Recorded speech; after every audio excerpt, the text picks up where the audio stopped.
तो meet mister Shivam भाई from waste Bengal. अब भाई पहले ये बताएंगे कि भाई ने कितने एग्जाम में टॉप कर रखा है। एग्जाम निकाले नहीं है, टॉप कर रखा है। सीधा एग्जामिनर ही समझो भाई, एग्जाम बनाते हैं, ठीक है, पेपर बनाते हैं भाई। तो भाई बताना कौन कौन से एग्जाम निकाल रखे हैं तुमने।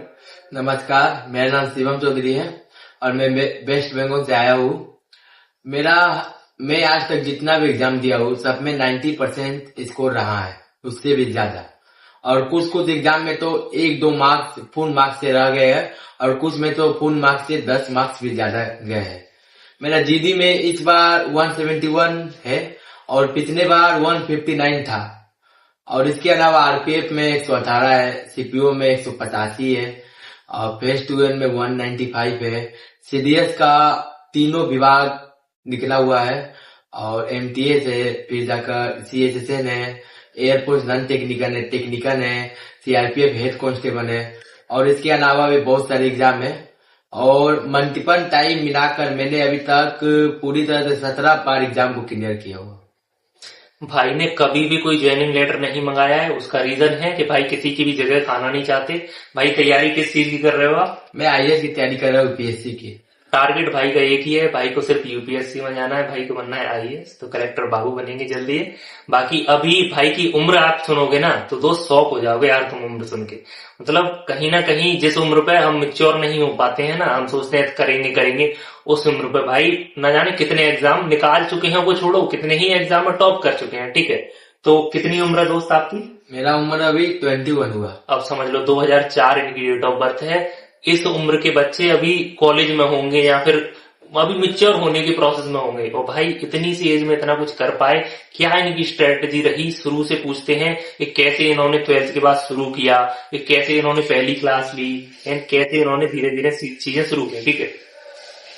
तो भाई बताना आराम से मुझे कि 12th के बाद क्या जर्नी रही है आपकी। 12वीं के बाद मेरा तो सपना था आईएएस बनने का और मैं 12वीं में साइंस लेकर पढ़ाई किया था। उसमें मेरा 75% स्कोर रहा, जो हमारे यहाँ स्टार की दर्जा प्राप्त होती है। उसके बाद मैंने साइंस को छोड़ दिया ताकि मुझे कि आगे बढ़ना था और साइंस में मेरा कोई भविष्य दिख नहीं रहा था। तो मैंने फिर कॉमर्स लिया, क्योंकि कॉमर्स लेने का एक मेरा ये फायदा था कि मुझे ग्रेजुएशन में कम टाइम देना होता था और बाकी टाइम में अपनी स्टडी में देता था, जिसके बदौलत आज इतना अच्छा स्कोर है, आप लोग देख सकते हैं।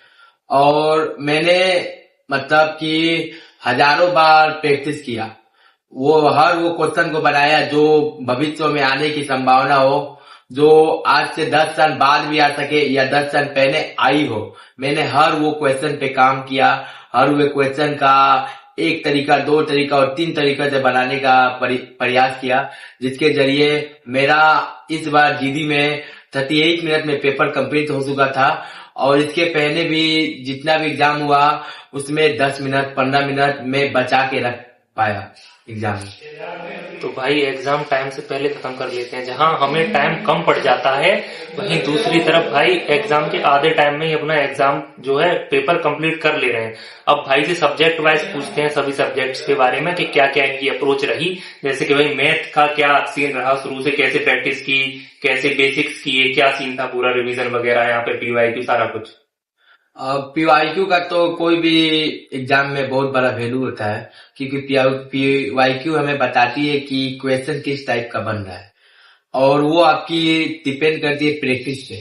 आपकी प्रैक्टिस कैसी है, आप उसको कहाँ तक ले पाते हैं, कहाँ तक एब्जॉर्ब कर पाते हैं, वो आप पर डिपेंड है। मैं बस ये कहना चाहता हूँ कि अगर जो बिगिनिंग है वो पहले अपना बेस बनाइए, ऐसा बेस बनाइए कि आगे अगर मैं कुछ एडवांस भी कर रहा हूँ तो मुझे कोई तकलीफ ना हो और ये नोट्स वगैरह के चक्कर में कम पड़े। वो ऐसा एब्जॉर्ब करे कि मेरे दिमाग में वो हो जाए, पेज कहीं भी जाए, कॉपी कहीं भी जाए, उससे फर्क नहीं पड़ता है। आपका सबसे बड़ा पावर आप खुद है। और ऐसे मतलब बेसिक्स के नोट्स बनाना भी जरूरी है मैथ्स में। रीजनिंग और मैथ्स में तो नोट्स बनाना एक बेवकूफी का काम है, क्योंकि वो आप जाइएगा जब एग्जाम देने तो वहां पे आपका डिजिट चेंज हो जाएगा, फिर जाकर आपका टाइप चेंज हो जाएगा, आपका वहां पे फोकस रहेगा आपका सिर्फ मार्क्स गेन करने पे, वो आपकी प्रैक्टिस पे डिपेंड करेगी। हाँ, तो मतलब ये तो हो गया मैथ्स के लिए। और रीजनिंग में कितना टाइम देना चाहिए, मतलब क्या सीन है रीजनिंग का? क्योंकि रीजनिंग एक आसान सब्जेक्ट है और बहुत ज्यादा उसमें टाइम खराब करना एक बेवकूफी होगी, तो वहां क्या करना चाहिए? अभी के टाइम में सबको को पता है कि रीजनिंग बहुत ही इजी सब्जेक्ट है और मार्क्स गेन करने का सबसे अच्छा सब्जेक्ट माना जाता है। और इसके अलावा रीजनिंग में अगर वो आपके ऊपर डिपेंड करती है कि आपकी कौन से सब्जेक्ट वीक है। अगर आपकी जीके वीक है और अगर आपकी मैथ वीक है तो आप इस पे ज्यादा टाइम दें और रीजनिंग को कंटिन्यू रखें। अगर ना होता है तो आप एक रोज मॉक टेस्ट दें जिसके कारण आपका रीजनिंग सही प्लेटफॉर्म पे रहे। अगर कुछ क्वेश्चन आपका गलत हो रहा है, किस टॉपिक पे गलत हो रहा है, आप उस पे काम करें। ऐसा नहीं कि आप पूरे टॉपिक को लेकर चले। ये दोनों सब्जेक्ट हो गए। एंड अब आते हैं हम इंग्लिश पे, क्योंकि आपने सीपीओ का भी एग्जाम दिया है। और इंग्लिश की क्या अप्रोच रही थी आपकी? इंग्लिश तो अभी सबसे जरूरी है किसी भी एग्जाम में, क्योंकि आप सीपीओ के देखेंगे तो फर्स्ट पेज क्लियर करने के बाद सेकेंड पेज में सबसे ज्यादा भूमिका आपका इंग्लिश पे ही है। हाँ, क्योंकि इंग्लिश से ही वहाँ सिलेक्शन उसके है। लिए अभी ग्रामर हुआ वो सबसे हो जाता है। ग्रामर हुआ, समरी हुआ, वो 90% बच्चे कर लेते हैं। वहां पे दिक्कत होता है वोकेब में, वोकेबुलरी हुआ, वो सब में आपका दिक्कत होता है। तो उसके लिए आपको अपना इंग्लिश का पावर, वर्ड पावर मजबूत करना होगा। आपको न्यूज़पेपर पे थोड़ा ध्यान देना होगा। अगर सोशल मीडिया में कुछ वर्ड आपको दिक्कत करी है तो आप उसे जाके ट्रांसलेट करिए, या अभी एआई का जमाना है। हाँ, जैसे आप कहीं जाकर उसको सर्च करके उसके बारे में समझ लीजिए। गूगल और चैट जीपीटी हाँ, जैसे एप्स का यूज कर सकते हैं। हाँ, उससे आपको इंग्लिश में ज्यादा मदद मिलेगा। और बहुत सारे टीचर हैं तो उनका वीडियो देख सकते हैं। अब जैसे कुछ लोग बोलते हैं कि इंग्लिश में हम इंग्लिश की मूवीज देखें या न्यूज़पेपर पढ़े इंग्लिश में, तो क्या वो इफेक्टिव है या फिर ये सब रील तक की बात है, क्या है? न्यूज़पेपर का तो भूमिका हर जगह है, क्योंकि न्यूज़पेपर में हमें ये पता चलता है कि सेंटेंस बनाया कैसे जाता है, वो वर्ड जो जिसका सेंटेंस में किस भाव से प्रयोग किया जा रहा है। न्यूज़पेपर पढ़ने पे हमें ये फायदा होगा कि मान लीजिए कोई सेंटेंस है तो उसको किस भाव में वहां पे रखा जा रहा है, तो उसका प्रयोग किया जा रहा है, उसके पहले क्या है, ग्रामेटिकल एरर जो है वो सब भी उससे समझ में आते हैं। क्योंकि ग्रामेटिकल एरर भी अभी भी कोई भी पेपर में 4-5 मार्क्स का 6 मार्क्स का आ ही जाता है। तो इससे आपको न्यूज़पेपर पढ़ने से समय थोड़ी बर्बाद होगा। न्यूज़पेपर को तो अपन लाइक टी कॉफी उस तरह से पी सकते हैं। टी चाय पी रहे तब सुबह सुबह थोड़ा सा 10-15 मिनट देख लिया वर्बली थोड़ा सा, एंड ये सारी चीजें हो गई। अब उस सब्जेक्ट की हम बात करने वाले हैं जिसका आपको भी इंतजार था, जीएस। भाई की एसएससी जीडी की जीएस में 20 में से 20 स्कोर है और सेम आरपीएफ में कितना है, 50 में से 40 क्वेश्चन सही हैं। तो ये बहुत बड़ा स्कोर है जीएस में। हर एग्जाम में पूरे में से पूरे भाई के लगभग नंबर हैं। जीडी में तो 20 में से 20 भी हैं। तो जीएस की क्या अप्रोच थी, कहाँ से भाई ने पढ़ा, कैसे नोट्स बनाए, सारी बातें दोस्त समझेंगे अपन शुभम भाई से। तो शुभम भाई बताइए। जीएस के लिए सबसे अभी जितनी 10th लेवल की एग्जाम है या 12th लेवल की एग्जाम है, वहाँ पे डिस्क्रिप्शन का कोई वैल्यू नहीं है। उसके लिए आपको एमसीक्यू टाइप का क्वेश्चन की जरूरत पड़ेगी, जिसके लिए आप कोई भी एक बुक को फॉलो कर सकते हैं। ऐसा नहीं कि 10 बुक फॉलो करें, पहले एक बुक को बारीकी से खत्म करना होगा। क्योंकि जितना आपके पास बुक रहेगा उतना आपको पढ़ने का मौका नहीं मिलेगा, क्योंकि आपका ध्यान इधर उधर जाएगा। एक ही बुक को अच्छे से पढ़ना है। अच्छे कर लो कि अगर एग्जाम देता हूँ वहां पे मुझे कुछ % से मेरा अगर सिलेक्शन नहीं होता है तो औरों का भी नहीं होगा, क्योंकि उस टाइप का पेपर हार्ड हो सकता है। क्योंकि कोई भी राइटर कोई भी बुक पब्लिश करती है, उसकी डिमांड मार्केट में बढ़ती है, तो उसमें कुछ बातें होती है जिसके जरिए वो इतना आगे बढ़ सकते हैं और आगे भी बुक प्रोड्यूस कर रहे हैं। तो मैं कहना चाहूंगा कि कोई भी बुक है उस पर ज्यादा टाइम दे। अगर वो बुक बारीकी से खत्म हो जाती है तो उससे कोई अच्छी बुक देखे, उसके बाद टेस्ट पेपर दे। टेस्ट पेपर देने से आपको पता चल जाएगा कि बुक में क्या है।